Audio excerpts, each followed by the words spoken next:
There, YouTube, I'm back again for another unboxing video. Today I'm very excited to be unboxing The Silver River from Robert Burke Games. This is for 1 to 4 players, ages 14 plus, taking 90 to 140 minutes to play.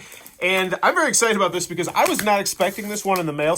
Most of the games you get in the mail you kind of expect, but sometimes you're just on lists and they just send you stuff. And I'm really excited to check this one out because the more I looked into the game, the more excited I got about it. Because I'm a huge Twilight Imperium fan. It's my favorite game of all time, even though I do think eventually it's going to fall. And this, it sounds very, very similar. Like, you're going to have your own asymmetrical race of aliens. You're going to have public objectives that you get to pick, and private objectives and public objectives. And a lot of things sound very Twilight Imperium-esque. So, very excited. I like the artwork. Well done.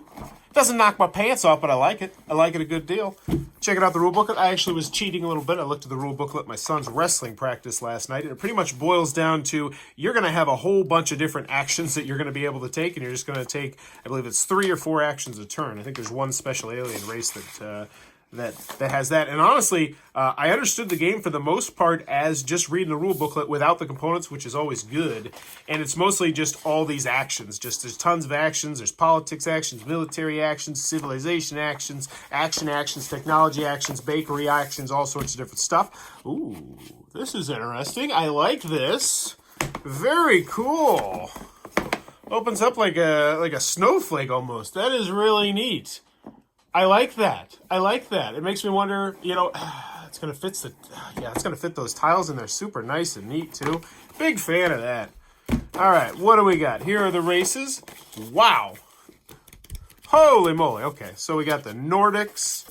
We got the Reptilians. Not too thin, not too thick. All right. Nothing you're going to complain about, but also nothing that's going to noticeably detract from the game. So no issues with that. Lots of information here, which I'm sure you're going to want if you're trying to play this game. We got the Reptilians, and they got the story on the back, and it's a nice, meaty story. Let's read one of these stories. I want to do it. Who looks the most interesting? The Greys. Yeah, let's go with the Greys. Created by the Reptilians to feed their insatiable hunger for negative emotion, the Greys are a race who continuously struggle to survive. Although they are a genetic derivative of the Zeta Reptilians, the Greys do not have reproductive organs. Oh, I don't want to be the Greys anymore. That stinks. How do they reproduce? How does this work then? Okay, so the story, it had a curveball there, and it got me more interested in reading about the Greys. So hopefully the theme comes across in this game, because yeah, like that.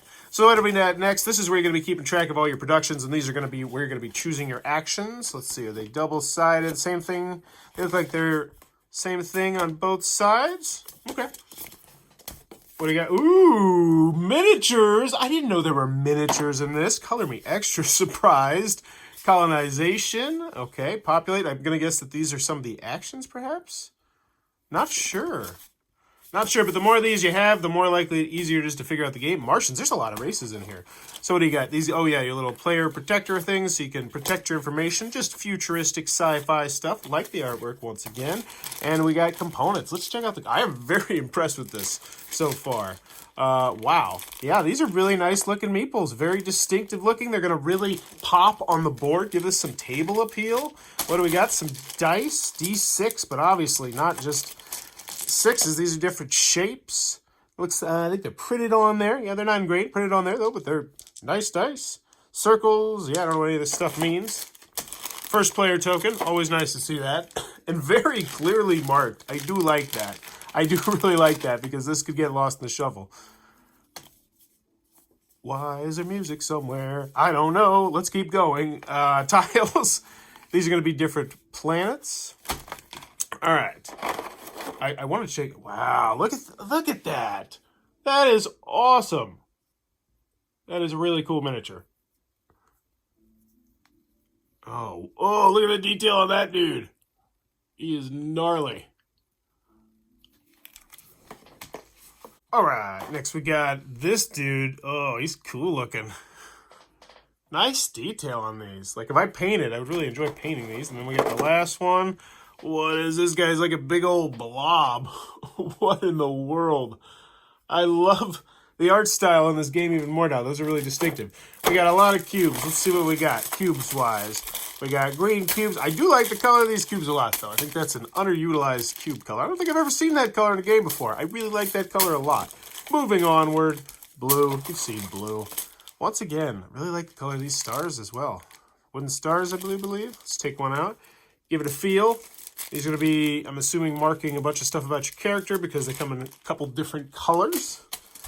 Yellow cubes look like yellow cubes. Man, there's a lot going on in this box. We got some more pop-outs. I'm going to guess these are for the distinctive colors.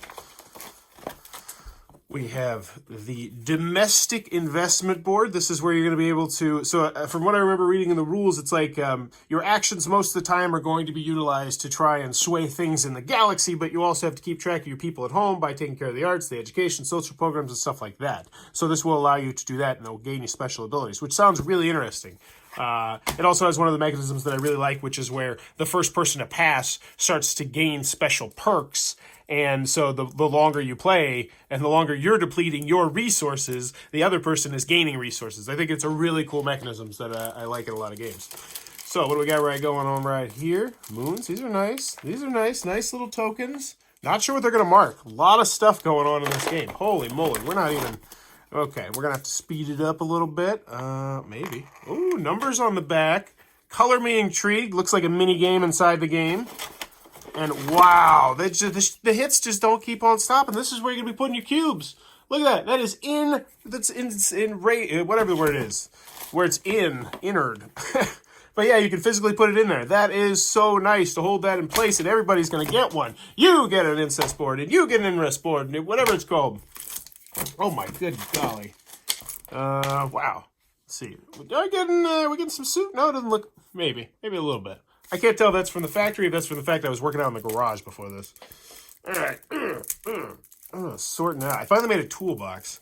Moved into this house like 7 years ago, and I had a toolbox in there just full of just crap, just useless stuff. And I was like, what if I ever need these obscure boat parts? And I didn't get rid of them today. I just tossed them all out, and now we have a toolbox, and I'm proud of myself. And I also stalled and bought some time. Wow, there is a lot of information on these cards. Holy moly, explore. Now, the graphic design, I will say, is lacking, but I understand why they did it, because with a game like this, you want it to keep organized, because organization and being able to easily follow the rules and know where to do next is important. So I can give them a pass on that.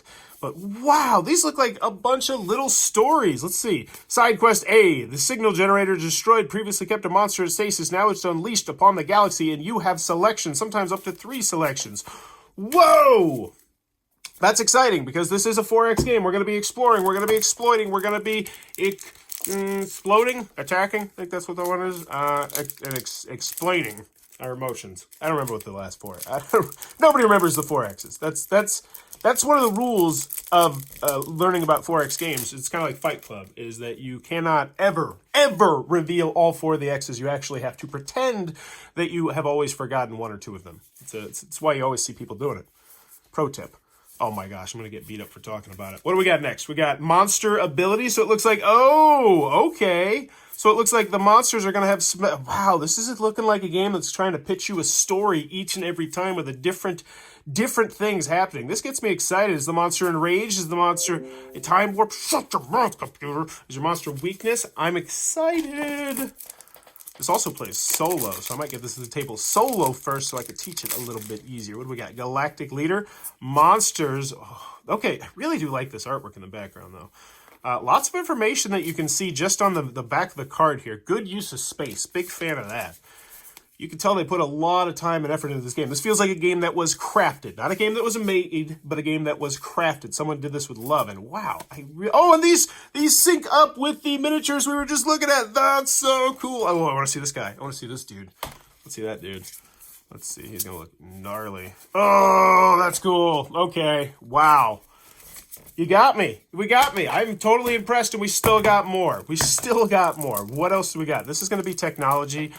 Oh, upgrades. I love upgrades. The tech tree in Twilight Imperium 3rd Edition, despite being, sometimes very convoluted, is one of my favorite things in any board game ever. Like, I love a good tech tree. And let's see. Trade stations, fleet upgrades. Are these all? Oh, these are tech, yeah. Terraforming, Fleet upgrades, plasma cannons. I guess this is doing with the dice rolling. Subterranean colonization. Okay. I'm interested. Plus, the really cool thing about having stuff like this is that it means there's unlimited room for potential expansions. Like, you could make an like if this game got really popular, you could make just an expansion of those technology cards, and people would eat it up. I would eat it up, because, I mean, that adds a whole new ebb and flow to the game. Not to mention, I imagine playtesting something like that, like new technologies as a game, is actually kind of fun, because you get to see them firsthand, and you can be like, oh yeah, I played that, and it was just terribly imbalanced. We had to take away 2 die rolls or something like that. Oh my gosh. Open, just...